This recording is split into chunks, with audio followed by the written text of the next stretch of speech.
Taylor Muckerman here with Steve Kean, COO and President of Kinder Morgan. We're here down in Houston, Texas at their headquarters. Thank you for having us. Great to be here. Just a few questions. Get started right off with the industry of the MLP space. Really been driving growth here with investors trafficking pretty regularly to the MLP industry. I was just wondering if you had a feeling on whether or not it was largely to do with the low interest rate environment right now with investors seeking dividends, or if it was more to do with just the dynamic growth that the industry has been seeing recently. Well, it's a combination. Certainly what we offer and what a lot of MLPs offer is nice, steady distributions, cash flow going back to investors. And in our case, our MLPs traded a yield of about 6 or 6.5%. And then on top of that, we were able to grow our distributions, currently expecting 5 to 6% over about a 4-year period. Okay. So that's a good return for investors. We think it's an attractive alternative versus what else they're looking at out there. And the growth part of it is a big piece of it. So right now in North American energy, there's a massive growth in production, and that production needs to get from where it is to where it's needed. It needs to be transported, it needs to be stored. That's where we come in. We do that for a fee. So it's a nice, stable, but growing investment opportunity. I'd like to follow up just on both of those topics. You mentioned a $14 billion backlog. Where do you see the majority of that being directed as far as geographically and maybe even in terms of resources, natural gas versus liquids and oil? Yeah, about 90% of that backlog is directed to fee-based pipelines and terminal facilities. The other 10% is in the part of our business where we have oil production. Okay. So the vast majority of it is directed to fee-based assets, and it's scattered really across them. So the biggest single project in that backlog is we've got about a $5.4 billion expansion on our Canadian pipeline to move more oil from the oil sands to the West Coast, where it can feed refineries and then be loaded into ships and transported to markets overseas. That's a big piece. In our natural gas business unit, we've got about $2.8 billion of project backlog, another 2.1 in our terminals business. Okay. And it's really across the country. In our terminals business in particular, there's a fair amount of concentration in Edmonton and Houston, because that's where a lot of the energy is either being produced or it needs to be handled somehow. So there's a lot of investment there. But on our pipelines, it's really across the continent. Yeah, it really does span Canada right down, even down to Mexico, I believe. Yes. So, and then to target the interest rates, very widely believed that there should start to rise in the near future. So you mentioned distribution growth of 5 to 6% on an annual basis.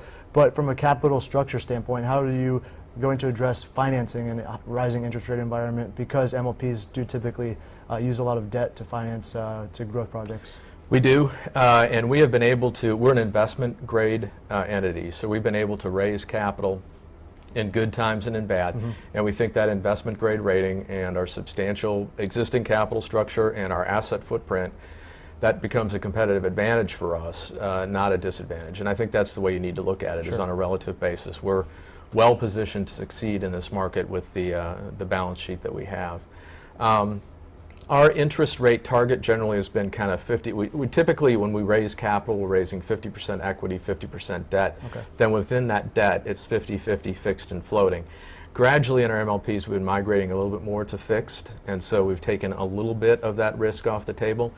But we capture that sensitivity and identify it for our investors. And so, for example, 100 basis points rise in interest rates for a full year, on a full year basis in KMP, is a little over $50 million, and that's on a segment earnings before DD&A of about $5.7 billion. So that gives you a little bit of a order of magnitude on the exposure there. Okay, so yeah, it doesn't seem like it's going to affect you too much, especially given the fact that they probably won't let the interest rates rise too rapidly. So it seems to be pretty well set up. And then the MLP space from a competitive side, it seems like it's kind of in vogue for major corporations to spin off MLPs, Phillips 66 fairly recently, and Valero spinning off their midstream as well. So how has that kind of changed the competitive landscape as far as attracting equity investors?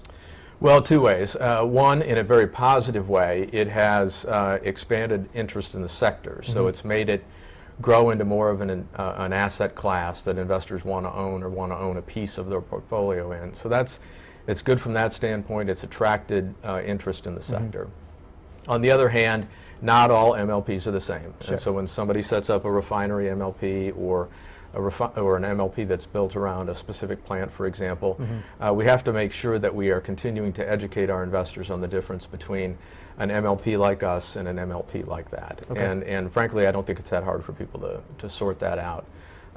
So I think it's generally been a good thing. We believe, and certainly other companies are showing this by their actions, that this is the right structure to own these kinds of assets. There's the tax advantage, there's the capital raising capability that's been demonstrated both by our track record and those of others. It's a good way to own these assets. It's a good vehicle for expanding infrastructure in the United States, which we desperately need, and so it works, we think, for everybody. That sounds great. And to kind of hone in on the 4 different options within the Kinder Morgan family, obviously investors can get broad exposure with KMI, but if you could just briefly give our readers and viewers an overview of the different advantages of KMP, KMR, and El Paso as well. We have 4 securities. The heart of it is the 2 MLPs, so that's EPB and KMP. Sure. And those are, and so when I was talking about the growth numbers before, those I was referring really to those MLP assets having the 5 to 6% growth on top of a good 6 to 6.5% yield. And so those are kind of the heart of the business. That's where most of the assets are owned, and those are the things that we're getting up every day to try and grow. Okay. Now, a related security to KMP is KMR. The big difference there is that KMR, instead of making cash distributions, is making its distributions to shareholders in the form of additional shares. So it's an easier thing for institutions to own. You don't have the K1s to deal with. You don't have certain other tax considerations that you need to be concerned about. It's a good thing for the Kinder Morgan family because we raise the cash in KMP, we generate the cash in KMP to cover the cash that would be associated with those shares if they were being distributed in cash. And so what that means is it raises equity for us in KMP, money that comes in that we don't have to go out and separately raise by floating additional KMP units. So those are the MLPs, and those are where our assets are, and that's what we're trying to grow every day. KMI is a little bit leveraged to the growth of those MLPs, so we can look at a 9 to 10% growth rate at KMI. And effectively what KMI is the general partner of both KMP and EPB. And so it is getting the incentive distribution rights from those MLPs without having to put additional capital in. And so it's a very good, very strong growth vehicle. It's a C Corp. It's a tax-paying entity at that level. And so again, I think good and easy for institutions to own. Yeah, I think the Motley Fool readers, subscribers and just casual readers alike definitely believe in KMP and KMI. We recommend both of those very heavily, so I think the whole suite is an excellent option for investors. And talking about some of your operations a little bit more, with enhanced oil recovery, you're one of the leaders of this in the Permian Basin, along with the likes of Denbury and Occidental Petroleum. And I was just wondering how you see that growing as part of KMP, really, with the KM Kinder Morgan carbon business, and just wondering what the future you see with that, maybe outside of Texas, or would you just leave that mainly in the state? It's a very important and valuable part of our business. We get very attractive returns for the capital that we deploy in those businesses. So it's definitely something that we look to continue doing, and we are investing additional money in it now.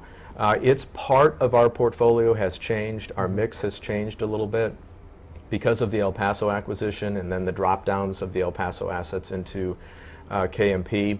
The enhanced oil recovery part of our business mix has gotten a little smaller. Okay. So if you look at it at a KMI level, it's about 14%, and at KMP it's about 18% of segment earnings before DD&A.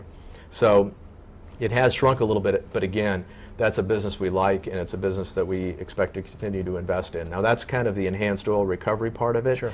The CO2 part of that business is a little more like our other businesses. We're getting CO2, we're moving it down pipelines, we're selling it. We're not only using it ourselves, we're selling it to others as well.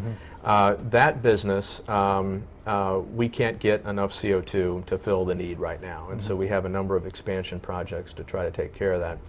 If you look at our CO2 business unit, of that $14 billion backlog that I mentioned, about $2.7 billion of it is in CO2, and that's split about 50-50 between the CO2 part of that business and the enhanced oil recovery part of that business. So we are in the unfortunate, although in some respects enviable position of having to prorate CO2 right now. we have about 100 million cubic feet a day that our customers want that we can't get to them. And so that's why we're investing in additional CO2 resources to be able to feed our enhanced oil recovery operations, but also be able to feed it for third parties. So it's a good and growing part of our CO2 business. That is the CO2 itself, producing it, transporting it. Do you extract all the CO2 that these customers are looking for, or do you also open the pipelines up to other CO2 providers? There are multiple sources of CO2 coming into the pipeline network. Most of it is our production. Okay. And about a third of what's moving down the pipe is going to us, and the other 2/3 going to our customers. Okay, that's excellent.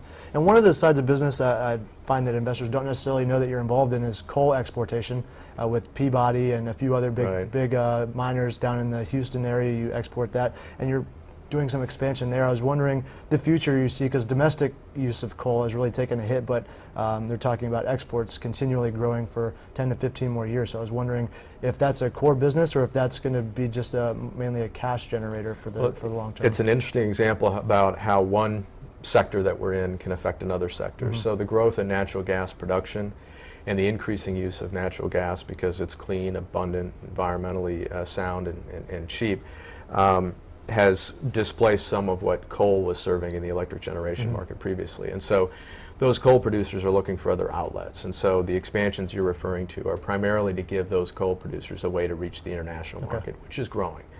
And so the gas sector, which we operate in, is driving coal out of the U.S. market to some extent, right? Them, yep.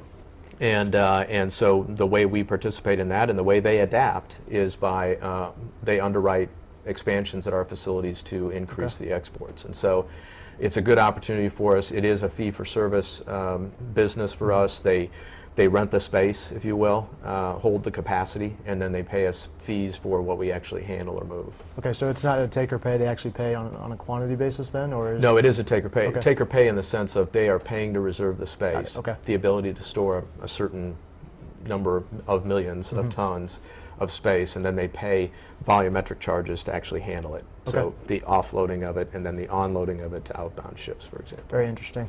And then kind of sticking with growth opportunities, China, one of the big buyers of coal, has obviously got vast shale resources and severely lacking in infrastructure, much like the United States was 10, 15 years ago. So would that be a move that Kinder Morgan might make either on the build-out side or maybe just the outsourcing of your general know-how to countries like China or Argentina that really are going to be needing pipeline infrastructure? You know, we are very much focused on the MLP structure, which is a U.S. phenomenon. Okay. And it is a U.S. structure. We would never say never to international, but right now for us, international is Canada and Mexico. But there are a lot of difficulties in running a intercontinental business, let's call it. I mean, all kinds of complications. And what we would have to be convinced of is that the returns were going to be so superior for us taking on that additional risk and that additional complication for us to make that leap. And frankly, so long as we find ourselves in the position that we are right now, which is we've got a lot to do right here in North America, in markets that we understand, you know, on a continent that we understand, in business sectors that we understand, we don't feel like a lot of pressure to go looking to establish a position in China or in Europe or Africa or anywhere else. Again, never say never, but we would really have to be confident that we were going to be adequately compensated to take on that additional risk and that additional complication in our business. It certainly seems like you have your hands full here, and one of the things I think might lead to even more business is the exportation of natural gas from the United States, or in the form of liquid natural gas from the United States. And just a general question about if the pipeline infrastructure already exists for that and the general focus will be on the terminal business, or if there will, you think, be a need for greater pipelines to service these companies hoping to export natural gas? Yeah, good question, and there will be both. There'll need to be both. And so our project right now, we're working on developing a second one, but we have a project already under contract for our Elba Island facility near Savannah, Georgia. And the joint venture partner and the customer there is Shell. That's under contract. It has free trade agreement approval, which is an important distinction, meaning it can go today. You know, we got to build it, we got to get the final permitting, but but we don't need any further Department of Energy approval in order to get that project done. But it is driving the need for additional pipeline infrastructure. Originally that was a regasification facility. This is, not that long ago. We thought in the United States we're going to need to import about 15 BCF a day, and now we're looking at exporting potentially a similar quantity ultimately. And so the pipelines are going the other way. They need to be turned around, but there will also need to be additional infrastructure built around it. But less here than there would be really in any other continent in the world, because we have a very robust natural gas infrastructure, a well-developed pipeline grid with 300,000 miles of pipelines, a vast amount of storage resources. This is the best place, I think, for people to source gas, because if you can get hooked up, you can buy it. The market is very robust and very well developed. But what I think, so we're going to invest $850 million to our share in this first phase of this one LNG export facility.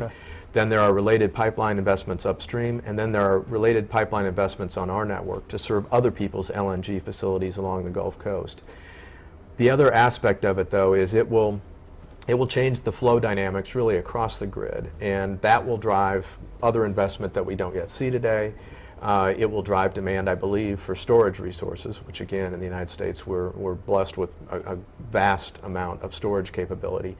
And so as we're exporting this product, it's going to drive additional investment needs for midstream companies like us. Now with this export facility for free trade agreement, is it in the thought process to maybe apply for non-free trade agreement? I know already have. Oh, you already have? Okay. Already have, and we're in the queue. Okay. A lot of people in the queue, but we're in a decent spot, we think, and we've got a good viable project, and so the DOE seems to be processing those applications now, and so we think that's generally a good sign for us. Yeah, it's driving a lot of news recently with Dominion, the most recent, and obviously Ernest Moniz is pretty well focused on getting these approvals done in a very diligent manner. So he's gotten things going. He certainly has. Yeah, it took Cheniere long enough, and then it seems like 4 or 5 have come pretty rapidly.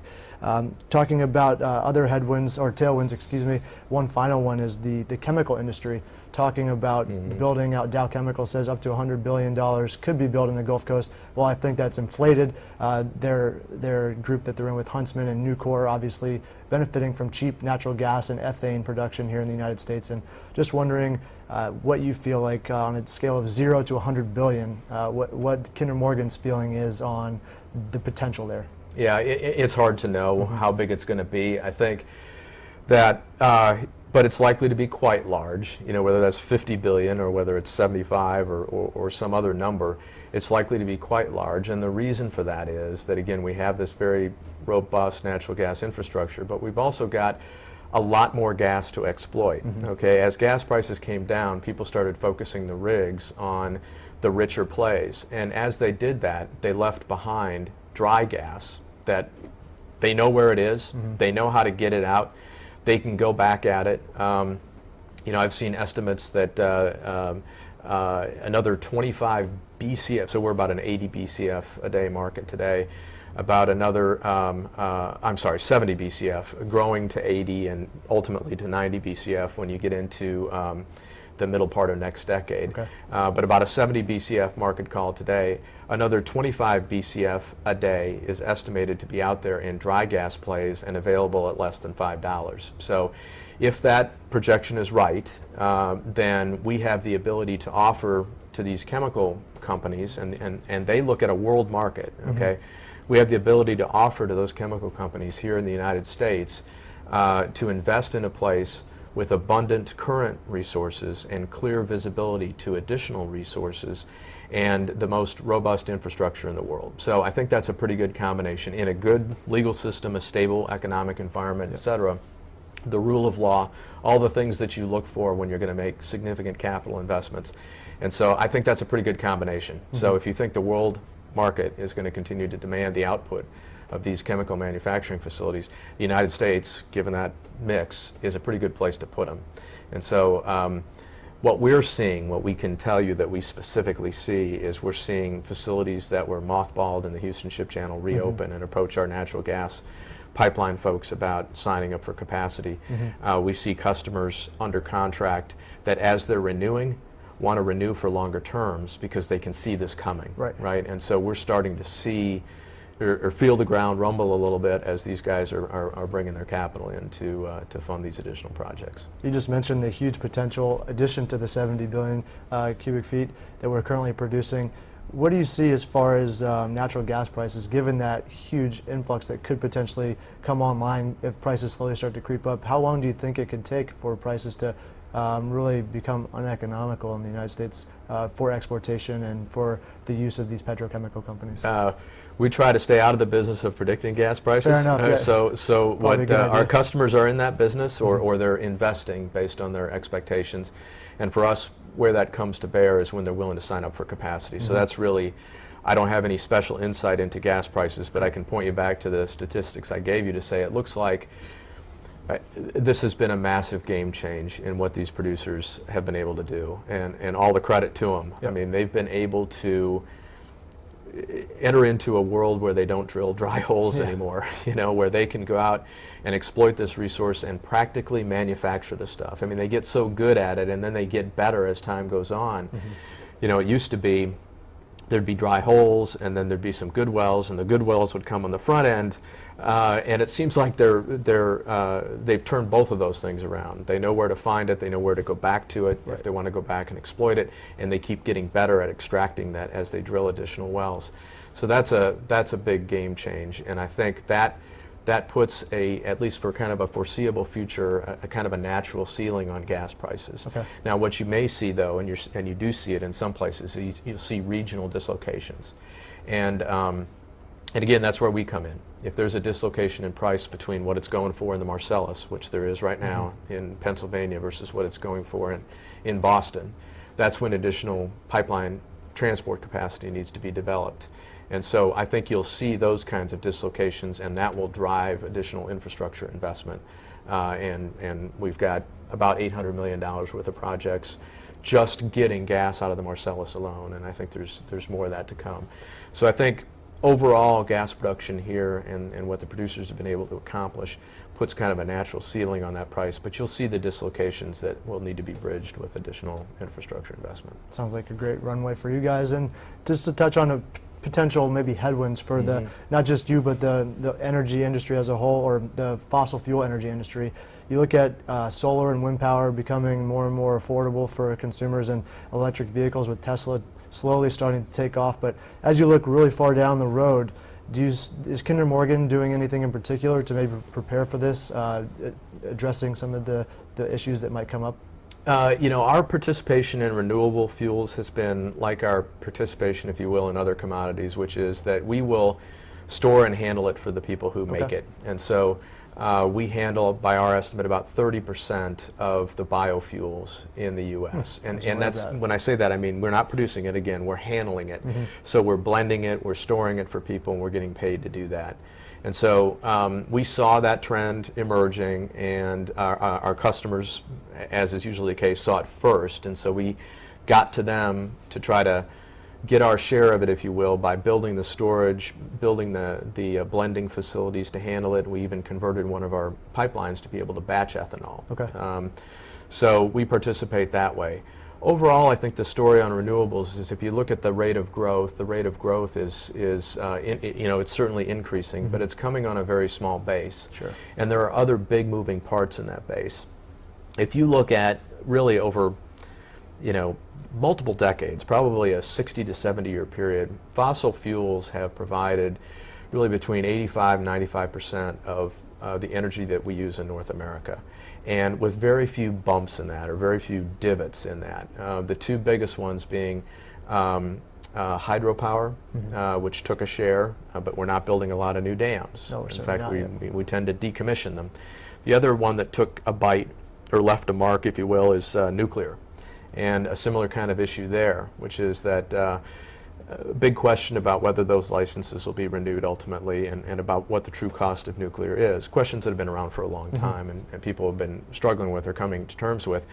But I think when you put something like wind and solar in the mix with those bigger pieces, I don't know that we're going to see much of a decline in the relative share of fossil energy. Okay. And so long as we're continuing to grow as an economy and grow as a country, you'd expect there to be a little bit of growth in what we need in terms of fossil energy as well. So we look at renewables as an opportunity where it presents itself as an opportunity, but we keep our focus on the fossil energy sector and believe that's a pretty good and productive place for us to focus for the coming decades. Agreed. Yeah, it seems like natural gas might be one of the last power options to go in light of coal and nuclear and geothermal, maybe even if, like you mentioned, with and the hydropower as well. So it seems like natural gas might have the longest lifespan. And gas also has a role to play as backup for renewable power. Sure. So renewables, in the sense that most people think of them, solar and wind, are intermittent. And so if you need 100% or near 100% reliability on the electric grid, and natural gas can sometimes provide the capacity component to the renewable energy to help make that viable as well. So maybe just a couple of more questions, if you don't mind. One being addressing the onset or the growth in rail transportation of crude oil. I know natural gas and natural gas liquids seem to be the bulk of your business, but there is some oil transportation going on there.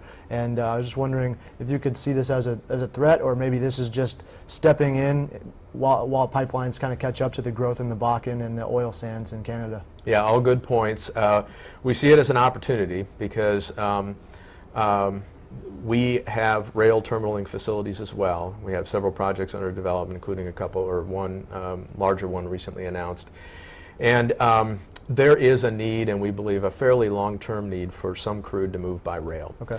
Now, pipelines are, in the long run, in the short or the long run, they're safer, they're cheaper, and ultimately, as flow patterns establish themselves, it will make more sense to move by pipeline. Okay. So, for example, if you start to see a steady stream of oil movement from the Permian to, say, Southern California, as that flow establishes itself with enough kind of permanence that people are willing to sign up for pipe capacity, you can take your $12 a barrel or $10 a barrel rail cost and turn it into a $5 a barrel tariff and move the product more reliably and right into your refinery at pressure and all of those kinds of things that pipelines bring to bear.